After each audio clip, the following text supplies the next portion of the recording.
हाम्रो यस वीरता आयुर्वेदमा चाहिँ जस्तो हामीले जब धेरैतिर जुन यो आयुर्वेद फिजियोथेरापीको उपचारहरू भइरहँदाखेरि हाम्रोमा के छ फरक भन्ने कुराहरू हुन्छ, किन वीरता आयुर्वेदलाई रोज्ने भन्ने कुराहरू हुन्छ। अब हामीले सञ्चालन गरेको 8औं वर्ष पार गरिसक्दाखेरि हामीले जस्तो तपाईँको धेरैतिर धाएर मान्छेहरूले धेरै उपचार गरेर त्यसका असरहरू देखिएको कारणले गर्दाखेरि जस्तो वीरता आयुर्वेद एन्ड फिजियोथेरापीमा उपचार गर्दाखेरि चाहिँ सम्भव भएसम्म बिरामीलाई अथवा कुनै पनि रोगको उपचार गर्दाखेरि अरू असर नरहिकन त्यो रोगको चाहिँ निराकरण गर्नको लागि हामी प्रयासरत छौँ र हामीले धेरै सफल पनि भएका छौँ। जस्तो हाम्रोमा भएका उपचारहरू पाइल्सका बिरामीहरूलाई धेरै राम्रो उपचार गरेका छौँ। पाइल्स फिसर फिस्टुला अथवा कुनै पनि एलिमेन्टरी क्यानलको समस्या भयो, त्यस्तै गरेर जस्तो स्ट्रोकका केसहरू, जस्तो हेमोरेज भएर प्यारालाइसिस भएका अथवा हाड जोड्ने नसासँग सम्बन्धित समस्याहरूको हामीले विशेष उपचार गरिरहेका छौँ र सफल पनि भएका छौँ।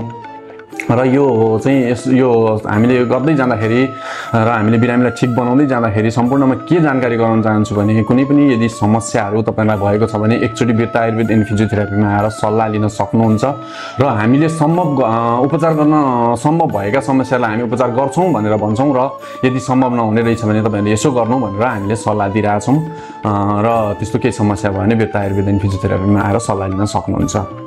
थप जानकारीको लागि 023 532 366 mobile number 9860 00 313। Birta Ayurveda and physiotherapy centre, Ashtanga Ayurveda pharmacy, Birtamod, Jhapa.